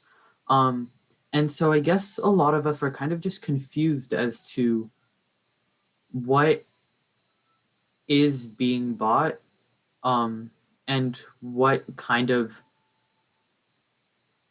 I guess, like what is being bought and how will that affect our classroom experiences? Yeah, so I mean, there are OWL and swivel cameras, which are sort of like 360-degree cameras that both take on audio and video feeds from the classroom, with the idea that you can sort of mesh the on-site and off-site students. So that's we've been deploying those, and every week we have more of those devices going out to our secondary schools. So that's one of the big pieces. We're also, we have sort of different headphones, but like the real answer is perhaps not as glamorous. A lot of it's sort of behind this. We're spending. We have some E-rate money where we're updating our wireless infrastructure, and our literally the cables that are in the ceiling are, we're upgrading what those are, and the access points that connect your device in a classroom. So right now there's folks working in our schools on our cabling project. So that's probably the biggest ticket item that's out there, but it's probably not something that you would see unless you really notice the model changing on an access point in your classroom. Yeah, thank you. That makes a lot of sense.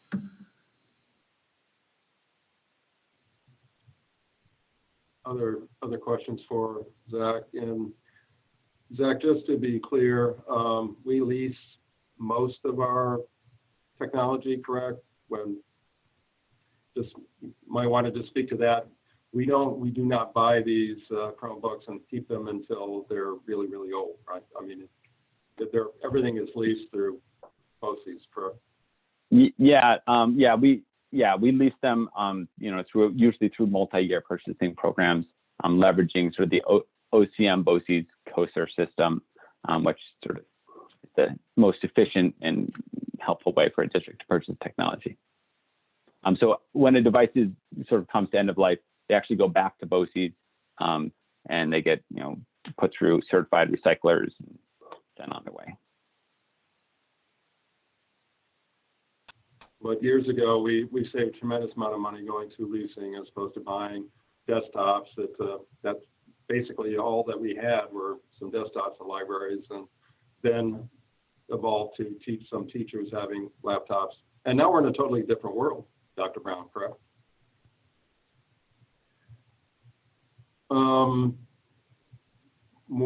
You've got Zach here. More questions from the board, students?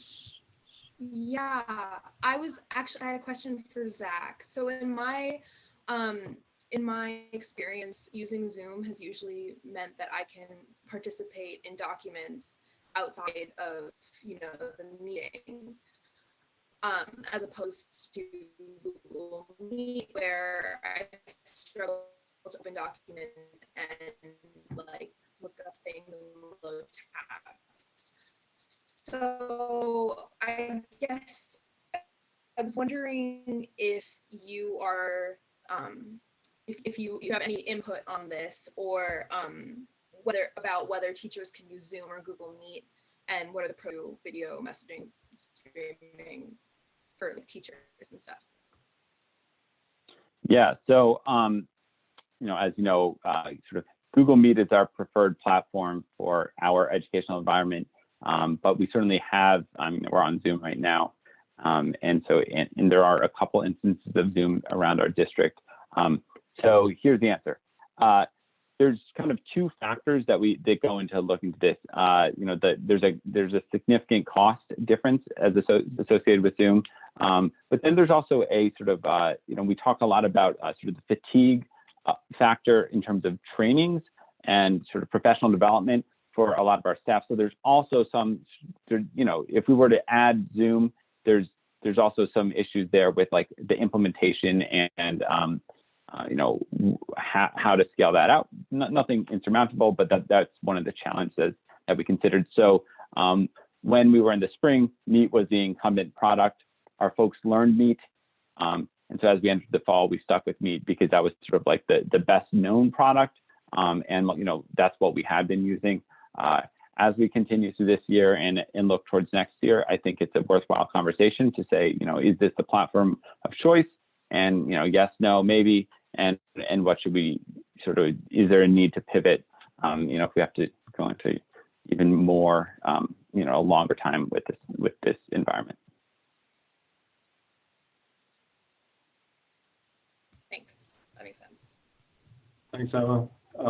Thanks, Zach. Anything else for Zach before we move on to the rest of the agenda, but that will be fairly short. Anything else for Zach? Zach, you are a busy person these days. I think bedtime's up next here in the Lind household, so it's always something. Well stated, Zach. Feel free, but tomorrow is another day, that's for sure. So thanks, Zach. Thanks, student reps, for your input. It's always welcome and always appreciated. So thanks. And thank you. One or two other items. Resolution on a broadband study. Sean, you mentioned that.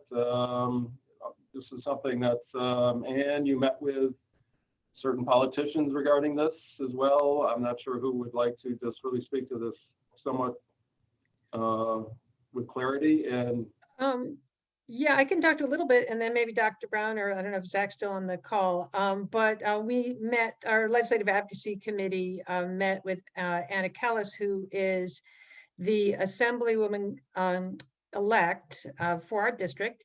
And she has actually been working on a particular project as a county legislator. So she's been our county legislator for quite some time. And so she's working on a broadband. She's identified the issue of broadband as being really, as we can see, really, really critical. And so she has been trying to find ways to improve the situation. One of them is to actually study to figure out take a survey of actually who has broadband and who doesn't have broadband. If at some point we need to apply for, if grants or any kinds of proposals to improve things, you need to have that kind of information. So I know, Zach, did you get a chance? I know you had to get off the call, but did you get a chance to kind of look at all the details of that? So I was involved with some of the meetings prior to that. There were some township meetings that I was involved in, and I believe that there's a regional nonprofit that's looking to sort of streamline the broadband infrastructure around several counties in the southern tier. And yeah, I think, for us, it's it's two things. Dr. Brown and I worked together earlier in the year to give some data, literally on our maps, drawing the roads, circling them where we don't have sort of high-speed broadband. And then I think the hope is that that will help them in their work. And then ideally we can sort of get some updates and then hopefully better infrastructure development in the future. I would just add, sometimes you have to spend money to make money. This is a prequel to what will be hopefully a grant application that may look like some federal and state dollars coming to our region to expand our infrastructure.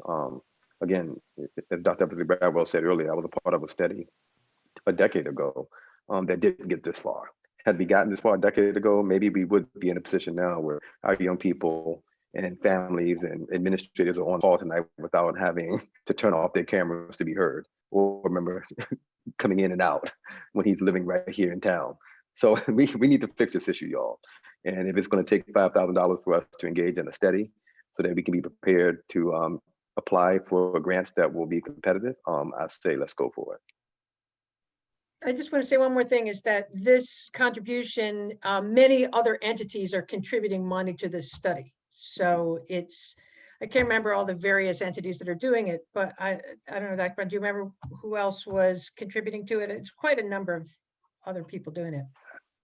I don't have that list in front of me, and I was only concerned about us at this point, but I will look that up. I'll have an answer the next time I'm asked. Right.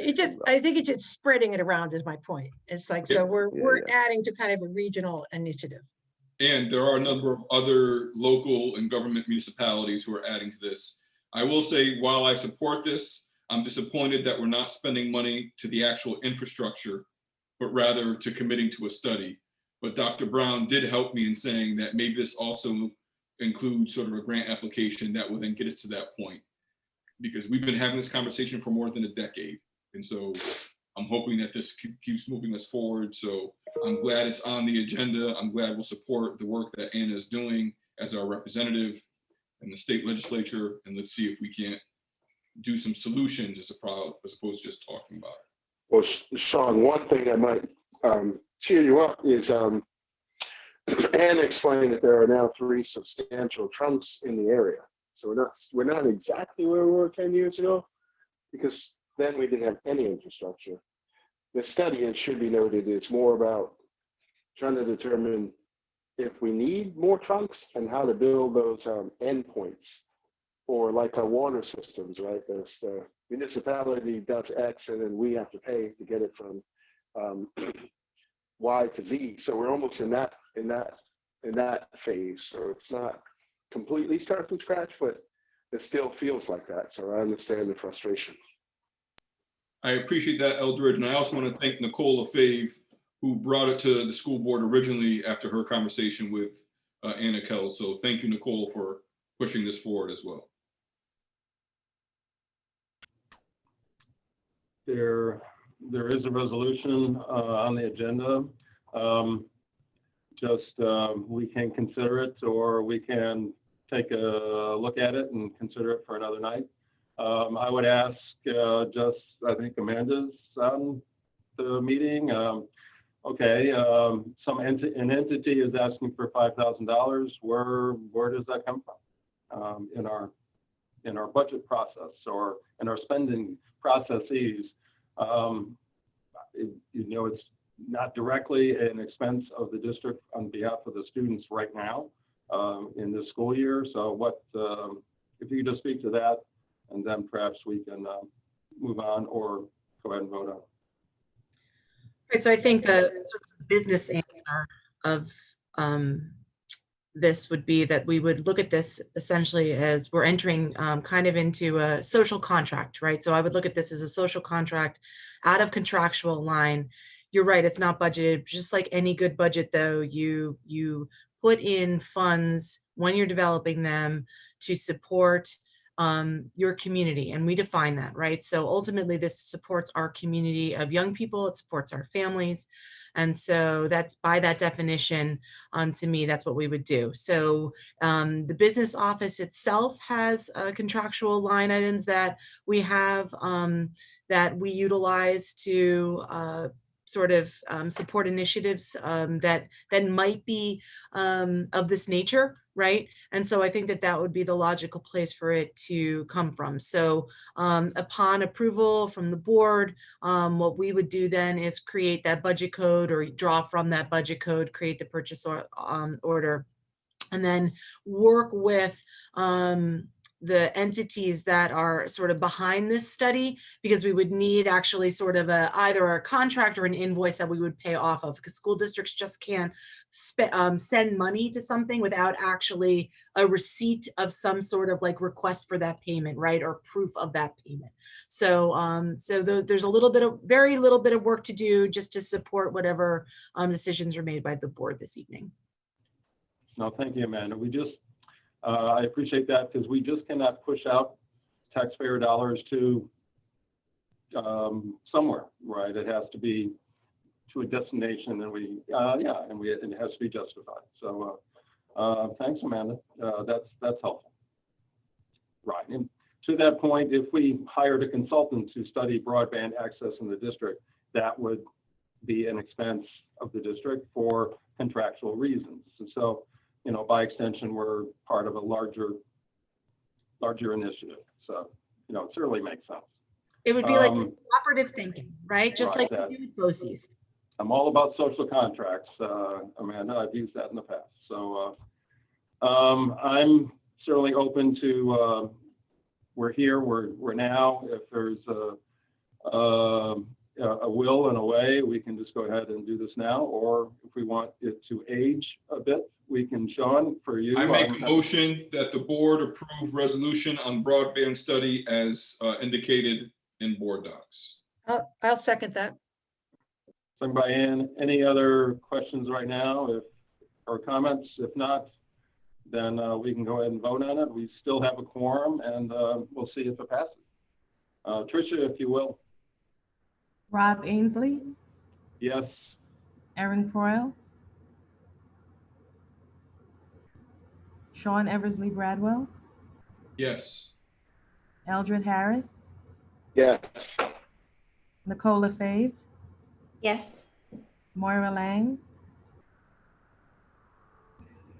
Chris Malcolm, Yes. Ann Reichland, Yes. Pat Waslu. Yes.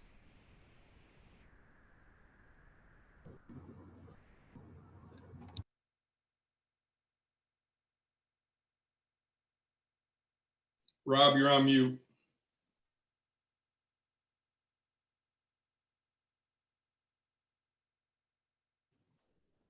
I tried to unmute a few times. Well, again, thanks, Nicole, for bringing this forward. And thanks, everyone, for getting it done tonight. Is there a safety plan update that we had to address? It's on the agenda. Yes, we do. Dan's going to speak to this. This was part of the policy committee that happened last Tuesday, and we thought it'd be a smart idea. Thank you, Lily, for the suggestion to make sure that our community knew what the updates were about the safety plan. So Dan, please feel free. Sure. Thank you. Thanks, Sean. So yeah, we wanted to provide an update. You know, first and foremost, we're working to make sure that we use a culturally responsive lens. We're making sure to put students at the center of this process. One of the things that we're looking at is the language that we're using for the threshold when law enforcement is called involving our students. Of course, law enforcement is called for times of immediate danger, but we want to make sure we communicate to all our families and caregivers that our first course is to reach out. We want to reach out to our families first if it doesn't involve immediate danger. We want to be flexible as possible. We want to make sure we support our students' needs first. And we also want to include some language that reflects the current practice of building administrators, of course, consulting with the deputy superintendent or the superintendent before making a decision to call law enforcement. We're currently in the process of setting up a district safety team. We will have a board member as representative, as well as many others, of course. And one of the things that came up in our policy meeting is that we really want to balance our legal requirements with our mandated drills, but we also want to support our student needs first. So for example, in our lockdown drills during COVID, we want to make sure that social distancing happens using masks. We'll stagger our schedules so smaller numbers of students can participate in these drills with appropriate social distancing.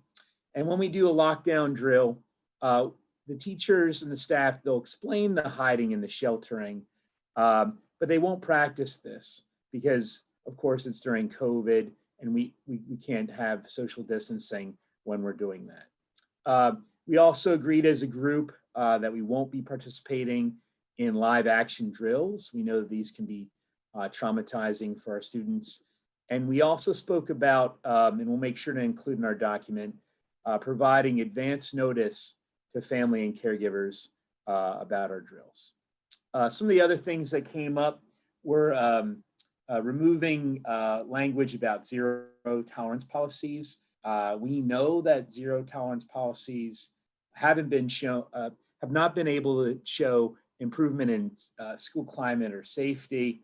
And lastly, some of the feedback we received on our risk reduction prevention on page 25 is removing some of the links and looking at some of the language, but also checking to see what's mandated in our district safety plan and what's not. And I'm working with Kate Reed on that.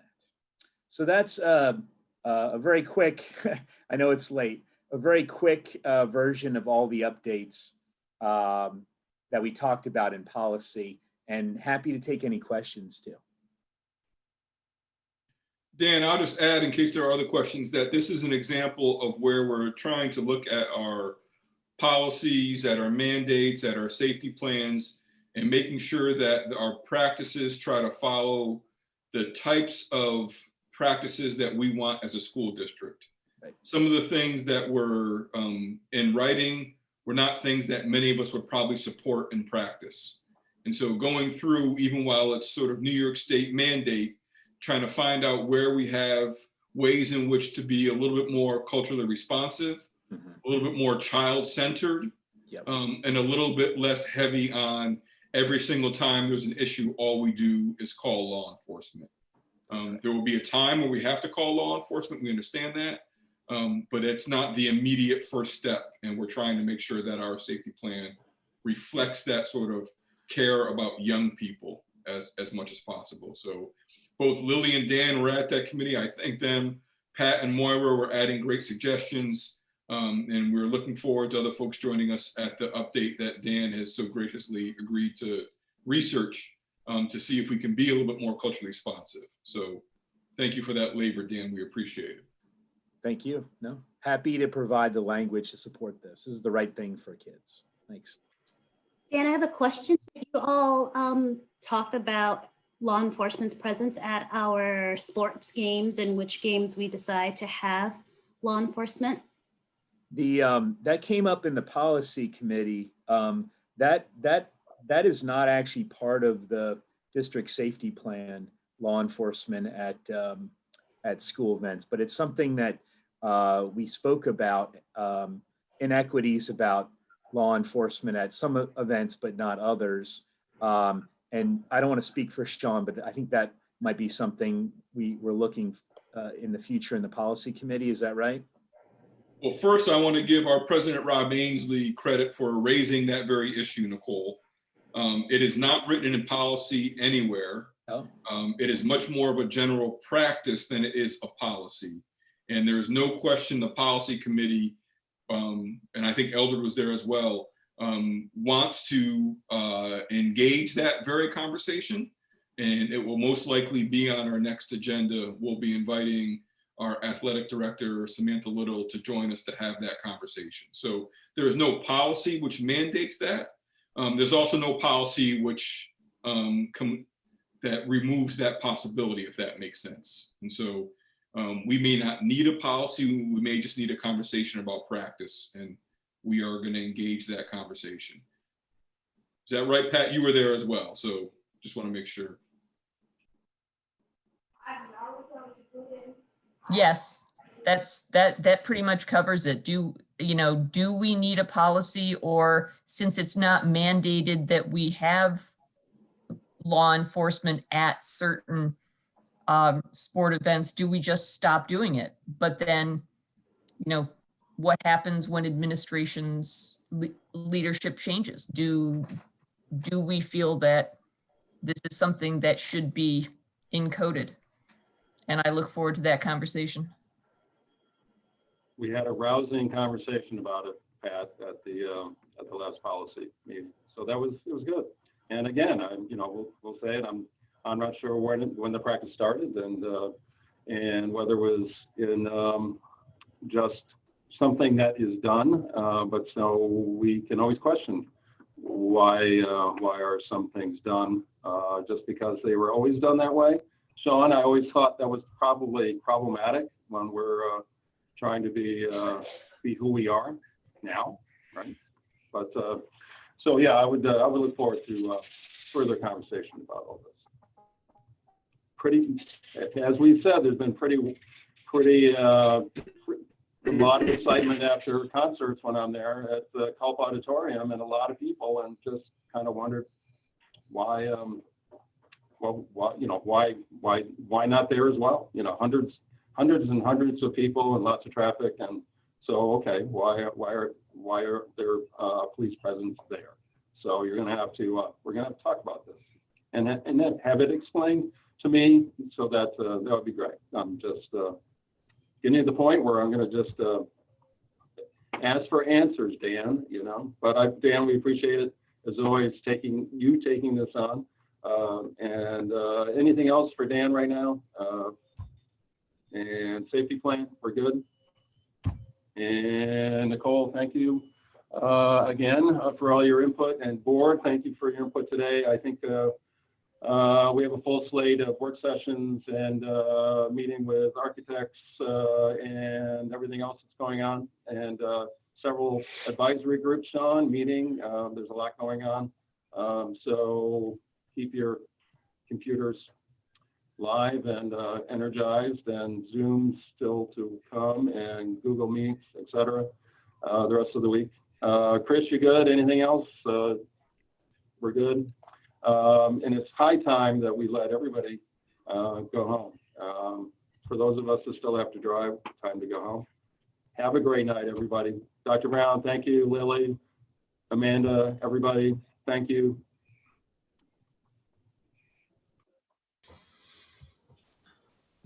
This is